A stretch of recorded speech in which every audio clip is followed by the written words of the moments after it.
નમસ્કાર. આજના આ ખાસ વિશ્લેષણમાં તમારું સ્વાગત છે. તો ચાલો કોઈ પણ જાતના વિલંબ વિના આના ઊંડાણમાં ઉતરીએ. આજે આપણે ભગવદ્ ગીતાના એ દિવ્ય સંવાદની વાત કરવાના છીએ જેણે સદીઓથી માનવજાતને માર્ગદર્શન આપ્યું છે. આ કોઈ શાંત આશ્રમમાં બેસીને રચાયેલો સંવાદ નથી, પણ ઇતિહાસના સૌથી ભયાનક યુદ્ધના મેદાનમાં બરાબર યુદ્ધ શરૂ થવાની ગણતરીની ક્ષણો પહેલાં થયેલો સંવાદ છે. આજે આપણે સમજીશું કે કેવી રીતે એક અત્યંત મુશ્કેલ કટોકટીમાંથી સર્વોચ્ચ જ્ઞાનનો જન્મ થયો. જરા કલ્પના કરો, કુરુક્ષેત્રનું એ વિશાળ અને ઐતિહાસિક મેદાન, બંને બાજુ પાંડવો અને કૌરવોની પ્રચંડ સેનાઓ એકબીજાની સામે છાતી કાઢીને યુદ્ધ માટે તૈયાર ઊભી છે. કાન ફાડી નાખે એવા શંખના નાદથી આખું વાતાવરણ ગુંજી રહ્યું છે. યોદ્ધાઓના શસ્ત્રોનો અવાજ, ઘોડાઓની હણહણાટી અને રથના પૈડાની ધૂળ આકાશને આંબી રહી છે. એક જબરદસ્ત તણાવ અને એક અજબ પ્રકારની ઊર્જા હવામાં અનુભવાઈ રહી છે. આ ઇતિહાસના સૌથી મોટા યુદ્ધની બિલકુલ શરૂઆતની અતિ રોમાંચક ક્ષણ છે. ચારે બાજુ બસ મૃત્યુનો ખેલ શરૂ થવાની તૈયારી છે. વિભાગ 1. કુરુક્ષેત્રના મેદાન પર કટોકટી અને અર્જુનનો આંતરિક સંઘર્ષ. અહીં ઘટનાઓ કેટલી ઝડપથી આકાર લે છે એ જુઓ. સેનાઓ સામસામે ગોઠવાઈ ચૂકી છે અને બરાબર એ જ વખતે અર્જુન તેના સારથી એટલે કે શ્રીકૃષ્ણને કહે છે કે મારો રથ બંને સેનાઓની બરાબર મધ્યમાં લઈ જાઓ. શ્રીકૃષ્ણ રથને ત્યાં લાવે છે અને અર્જુનની નજર સામેના પક્ષ પર પડે છે. અને ત્યાં તે કોને જુએ છે? પોતાના જ દાદા ભીષ્મ, ગુરુ દ્રોણાચાર્ય, કાકા, ભાઈઓ અને મિત્રોને. જે લોકો સાથે તે મોટો થયો છે, જેમને તેણે હંમેશા પ્રેમ અને આદર આપ્યો છે, તેમને જ આજે દુશ્મન તરીકે ઊભેલા જોઈને તેનું હૃદય ભારે થઈ જાય છે. તે એટલો બધો વિચલિત થઈ જાય છે કે આ અસહ્ય માનસિક દબાણ હેઠળ તે પોતાના હાથમાંથી શક્તિશાળી ગાંડિયું ધનુષ નીચે મૂકી દે છે. લડવાનો એનો બધો જ સંકલ્પ જાણે એક જ પળમાં વેરવિખેર થઈ જાય છે. અહીં આપણે થોડા ધીમા પડીશું. અર્જુનના આ શબ્દ પાછળનું ઊંડું દુઃખ જરા અનુભવો. તે એકદમ નિરાશ અને આંસુ ભરેલી આંખો સાથે કહે છે કે હે કૃષ્ણ, હું મારા જ સ્વજનોને કેવી રીતે મારી શકું? આવા રાજ્ય, સુખ કે વિજયનો અર્થ જ શું જો આપણા પોતાના જ લોકોનો નાશ થઈ જતો હોય? આ માત્ર કોઈ સામાન્ય પ્રશ્ન નથી, પણ અંદરથી સંપૂર્ણપણે તૂટી ગયેલા એક માણસના હૃદયનો દર્દનાક અવાજ છે. અર્જુન એવો યોદ્ધા છે જેણે ક્યારેય પીઠ નથી બતાવી, પણ આજે તે પરિવારના લોહીથી ખરડાયેલું સિંહાસન મેળવવાના વિચારથી જ ધ્રુજી ઉઠે છે.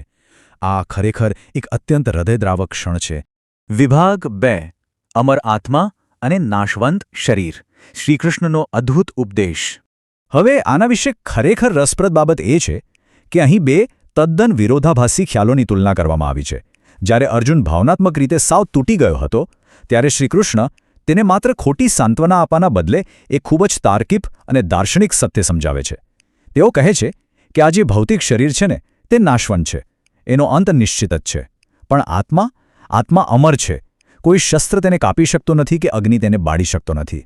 આ માત્ર કોઈ તત્વજ્ઞાનની વાતો નથી. આ અર્જુનના ડરનો સીધો અને સચોટ ઇલાજ છે. શ્રીકૃષ્ણ તેને સમજાવે છે કે જ્યારે આપણે જાતને માત્ર આ શરીર પૂરતી મર્યાદિત નથી રાખતા, ત્યારે મૃત્યુનો ભય અને મોહ બંને ગાયબ થઈ જાય છે. વિભાગ 3. કર્મ અને ધર્મનો માર્ગ. એક સાચા યોદ્ધાનો ધર્મ. અને હવે આવે છે આ આખા સંવાદનો સૌથી શક્તિશાળી વિચાર. કર્મ કર પણ ફળની ચિંતા ન કર. ખરેખર આ એક એવો સિદ્ધાંત છે જેને લોકો ઘણીવાર ખોટી રીતે સમજે છે.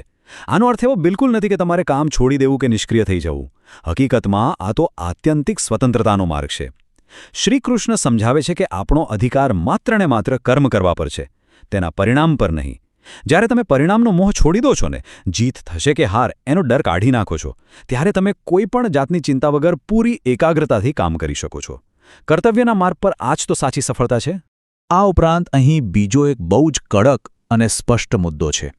અધર્મ કે અન્યાયની સામે મૌન રહેવું એ પોતે જ એક બહુ મોટું પાપ છે. આપણને ઘણીવાર એવું લાગે કે આપણે કોઈનું ખરાબ નથી કરતા, એટલે બસ આપણે તો સારા જ છીએ. પણ એવું નથી. જ્યારે ન્યાય અને ધર્મ જોખમમાં હોય, ત્યારે સારા કાર્ય માટે હંમેશા નિર્ભય બનીને આગળ વધવું જ જોઈએ. અન્યાય થતો જોઈને આંખ આડા કાન કરવા એ તમારી જવાબદારીમાંથી ભાગી જવા બરાબર છે. એક યોદ્ધા તરીકે અર્જુનનો એ ધર્મ છે કે તેણે અધર્મનો નાશ કરવો જ પડે, પછી ભલે સામે એના પોતાના જ લોકો કેમ ન ઊભા હોય. વિભાગ 4. જીવનનું શાશ્વત જ્ઞાન. ભગવદ્ ગીતા અને તેની અસર. તો ચાલો આગળ વધીએ અને જોઈએ કે આ કેવી રીતે આકાર લે છે. આ આંતરિક પરિવર્તન કંઈ રાતોરાત નથી થઈ જતું. સૌથી પહેલાં તો શ્રીકૃષ્ણના આ સચોટ અને તાર્કિક ઉપદેશથી અર્જુનનો ભય અને એનો અયોગ્ય મોહ સંપૂર્ણપણે ઓગળી જાય છે. પછી તેને પરમ સત્ય સમજાય છે કે આ યુદ્ધ કોઈ વ્યક્તિગત બદલાની ભાવના કે લાલચથી નથી લડાઈ રહ્યું, પણ સમાજમાં ધર્મ અને ન્યાયની સ્થાપના માટે છે. આ એક પવિત્ર કાર્ય છે.